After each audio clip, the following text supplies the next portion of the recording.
এই মুহূর্তে আপনাদের সামনে তুলে ধরছি পীরজাদা আব্বাস সিদ্দিকী কবে ব্রিগেডে ডাক দিয়েছেন, সেই ভিডিও আপনাদের সামনে তুলে ধরছি, আপনারা বিস্তারিত দেখুন। যদি আমি একা ব্রিগেডে ডাকি, ভাইয়ের ছেলের সাথ দিয়ে কারা যেতে রাজি আছেন? আল্লাহকে সাক্ষী রেখে হাত তুলবেন। আল্লাহকে সাক্ষী রেখে বলছেন তো? গাড়ি ভাড়া দিতে হবে? জোরে বলুন। খাওয়া দিতে হবে না? কি জন্য ডাকবো? দেশের জন্য, মানুষের জন্য, ইসলামের জন্য, সমাজের জন্য, সংবিধান বাঁচাবার জন্য। এক কথায় ইসলাম সব শিখিয়েছে। জোরে বলুন সুবহানাল্লাহ। আমি আব্বাস সিদ্দিকী, আমি কোনো ভোটে দাঁড়াইনি, কিন্তু আমি আমার ভাইকে দাঁড় করিয়ে এমএলএ বানিয়েছি। কথা মাথায় ঢুকছে না? আপনার একটা ভাই ডাক্তার, একটা ভাই উকিল, আর এক ভাইকে নেতা হওয়া দরকার আছে না নাই? হাতে নিজেদের মধ্যে তৈরি করো, আসো আসো, সংগঠিত হও, ঐক্য হও। পরের বাপকে এই দশাই হয়, বিপদের সময় বলবে যা আমার ছেলে এখন খাবে, ঘর থেকে বেরো, অন্য জায়গায় যা। নিজের আব্বাকেই আব্বা বলুন, তাতে কম খাবার থাকে তাই ভালো। আর নাই শুনতে হবে যা দিল্লি যা। শুনতে পাচ্ছেন? চেয়ারের একটা পায়া যে দেবে তার সাথে আমরা আছি।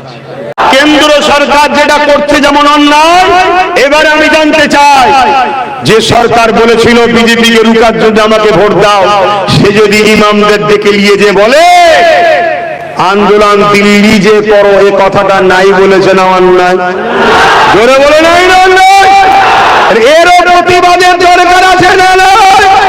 অতএব আজ থেকে প্রমাণ হবে এই কথার প্রতিবাদ যে মোল্লা মলি সাহেব পীরজাদা করবে না, তার মধ্যে ঈমান নাই, ঈমান নাই, ঈমান নাই, ঈমান নাই, ঈমান নাই, ঈমান নাই।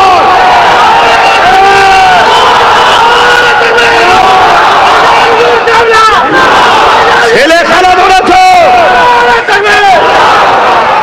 মুসলমানগুলোকে নিয়ে, মুসলমানদের নেতা সেজে, মুসলমানদের রাহনুমা সেজে আমাদেরকে ফাঁসালে তথাকথিত পীরজাদা মোল্লা মলি সাহেব গুলো। শুনছেন না শোনেন? কেন্দ্র সরকার এর প্রতিবাদ করতেই হবে। ঠিক তেমনই যে কথা দিয়েছিল কলিকাতার রেড রোডে গিয়ে, এই ঈদের নামাজের কোথায় কথা বলেন? ঈদগায়, ঈদগায় ঈদের নামাজ হয়। ঈদগাতে আপনাদের মা বোনেরা যায় কেন? ঈদের নামাজ বা কোন নামাজে বা নামাজেতে যেতে নাই। মুসলমানদের ধর্মের নামাজ মুসলিম মা বোনেরা যেতে পারে না। কলিকাতার রেড রোডে তাহলে রাজ্যের সিএম কি করে গেল মহিলা হয়ে? তাহলে সে যেমন অন্যায় করেছে, তার থেকে বড় অন্যায় যেসব মোল্লা মলি সাহেবরা লিখেছে। কথা বলো, তো অন্য ধর্মের মানুষ তার নাও জানা থাকতে পারে, কিন্তু যেসব মোল্লা মলি সাহেব ইনাকে নিয়ে গিয়ে ইনার থেকে মোটা অঙ্কের টাকা নিয়ে এত লোক একটু প্রচার করলেন, টাকাটা দিয়ে দেন, ওই গাদ্দার গুলোকে চিনা দরকার আছে না না? আমরা মরিছি কোথায় বুঝতে পারছো? লোহার তো কাজই বাপ কাটা। লোহার কাজ কি? কাটা। ইসলাম বিদ্বেষী যারা, তারা তো আমাদেরকে কাটবেই, তারা তো আমাদের মসজিদ মাদ্রাসা ভাঙবেই। কেন্দ্র সরকার ওয়াকফ আইন করে মিটাচ্ছে, রাজ্য সরকার মাদ্রাসা শিক্ষক বন্ধ করে মিটাচ্ছে। এদের সবার একটাই কাজ, ইসলামকে শেষ করো। শুনছেন না শোনেন? কিন্তু ইনি বলেছিলেন মুসলিম দরদি, তর্কের খাতিরে নাই মেনেই নিলাম। কিন্তু আজ যখন বেটা মুসলমান গুলো ফেঁসে গেছে, তামিলনাড়ুতে 5% মুসলমান, সেখানকার সিএম সুপ্রিম কোর্টে কেস করছে। আজকে সুপ্রিম কোর্টে নওশাদ সিদ্দিকীও গেছে, আজকে সুপ্রিম কোর্টে 7-8টা রাজ্যের পক্ষ থেকে কেস হয়েছে, তারাদের নেতারা গেছে। কিন্তু বাংলার অভিভাবিকা ঘুমটা দিয়ে ইফতার পার্টিতে আসা, সে কি গেছে? সে ইমামদের নিয়ে গেছে সেটিং করতে। সেই ইমামদের ঘরে ডেকেছে সেটিং করতে। বাঁচা বাবা, তোদের টাকা দিলাম, একটু বলবি নি আমাদের হয়ে? কিন্তু অবাক হয়ে গেলাম, হাফ প্যান্ট পরে ইমাম গেছে, হাফ প্যান্ট পরে ইমাম গেছে, দাড়ি চাচা প্যান্ট শার্ট পরা ইমাম। আবার আজকাল মহিলা ইমাম হয়েছে, দেখেছেন না? দেখেন না? ধর্মটাকে নিয়ে আর কত খিল করবেন? এই সব পিছনে আমাদের হাত আছে না নাই? এই যে ধর্মকে খিল্লি হচ্ছে, মোল্লাদের হাত আছে না নাই? এই মোল্লাদেরকে কাটবে, সাইজ করবে বললেই তো আল্লাহ জালিমকে বসিয়েছে। আমার রড বুঝে আসছে না? আসেনে? এই যে হাওয়াটা চলছে, গাছের পাতা লড়ছে, কার হুকুমে? আল্লাহ গাছের পাতা লড়ে। তা ভারত কি হবে? আল্লাহর হুকুম ছাড়া হয়ে যায়? মাথায় ঢুকছে কথা?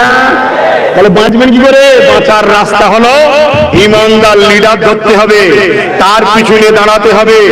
আইন যখন হয়ে গেছে, আইনের অস্ত্র দিয়ে আইনকে কাটতে হবে। পাগলামি করলে হবে না, আইনের অস্ত্র দিয়ে কাটতে হবে। আইনের অস্ত্র দিয়ে কাটবে বলে ইমানদার নেতা, এই দাদা হুজুর আওলাদ ইমানদার মনে হয়তো নাকি? নওশাদ সিদ্দিকী এখন সুপ্রিম কোর্টে বসে আছে, তো আইনের অস্ত্র দিয়ে কাটার জন্য গেছে। এক নম্বর। দ্বিতীয় নম্বর কিভাবে রুখবেন? দ্বিতীয় নম্বর রুকার হলো কি, রাজ্যে যিনি দায়িত্বে আছে তিনি যদি কেস করে আর 10 কোটি মানুষ কেস করে, এক হবে না আলাদা হবে? না একই হবে। কারণ 10 কোটি মানুষের উনি প্রতিনিধি। এখন আমি ভোট নাও দিতে পারি, কিন্তু উনি এখনো আমার মুখ্যমন্ত্রী, ঠিক না ভাই? এটা মানতে হবে ভাই। আমি আনারি মুসলমান নয়, যুক্তিতে কথা বলতে হবে। আমি বিজেপিকে ভোট দিই না, তাকে ঘৃণা করি, সে ধ্বংস হয়ে যাক তার জন্য বদদোয়া করি, কিন্তু তারপরেও আমায় মানতে হবে মোদী আমাদের প্রধানমন্ত্রী। এটা মানতেই হবে। কেন? কোথায় বাড়ি ভারতের, তোমাদের প্রধানমন্ত্রী কে? তুমি বলবে নাকি আব্বাস সিদ্দিকী? তাহলে কি বলবে? তো বলতেই হবে। কিন্তু তার কাজ কাম কথাকে আমাদের পছন্দ নয়, ঘৃণা করি, তার উপরে লানত হোক। সে যেভাবে দেশকে ধ্বংস করছে, আল্লাহ তাকে ধ্বংস করে দিক, বলুন আমি। কিন্তু এটা মানতে হবে, ঠিক না বেটি? তাহলে 10 কোটি লোকের প্রতিনিধি এখন রাজ্যের সিএম, তিনি যদি কেস করে তার মানে 10 কোটি লোক কেস করলো, তিনি কেস করবে। সবার বলা দরকার আছে না? নাই? ঝগড়া করার দরকার নেই, ভালোবেসেও তো বলা দরকার। আজকে যতগুলো হাফ প্যান্ট পরা ইমাম গেল, দাড়ি ছেড়ে প্যান্ট শার্ট পরা ইমাম গেল, মহিলা ইমাম গেল, বা একটা দুটো পীর যারা যে কটা গেল, একটা কেউ বলেছে আগামী দিন আপনার সাথে যেমন ছিলাম আগামী দিন থাকবো? আমাদের অনুরোধ, এই আইনের বিরুদ্ধে বিধানসভায় নিন্দা বিল পাস করে সবকটা এমএলএ এমপি কে নিয়ে 230টার উপরে এমএলএ আমরা দিয়েছি না, দিই না, সবকটাকে নিয়ে আপনি সুপ্রিম কোর্টে কেস করুন। আপনি আমাদের অভিভাবিকা, আপনি বলেছিলেন যা হবে মুসলমানদের আমি আছি, অতএব এরা মুখে বললে হবে না, লাগু করতে দেবো না। এ মুখে বললে হয় না। যদি মুখে বলে এই তোকে খাইয়ে দিলাম, পেট ভরে যাবে। তার জন্য প্রয়োজন খাবার আসা, সামনে খাওয়া, পেটে যাওয়া, ঠিক না বেটি? অতএব আপনি যে কেস করুন, যদি এই বিপদে কেস না করে, নিন্দা বিল যদি না পাস করে, এবং তার এমএলএ এমপি মন্ত্রীদের কেস কামারি না করে, এরপরও তোগুলো মোল্লা মনীষা পীর পীরজাদা এর বিরুদ্ধে না বলে চুপ থাকবে, জানবেন সবকটা দালাল। এ মনে থাকবে, এ মনে থাকবে। আমার সঙ্গে কারা একমত হাত তুলে সাক্ষী দেন? কারা একমত হাত তুলে সাক্ষী দেন? হাত লম্বা করে দেখান, হাত লম্বা করে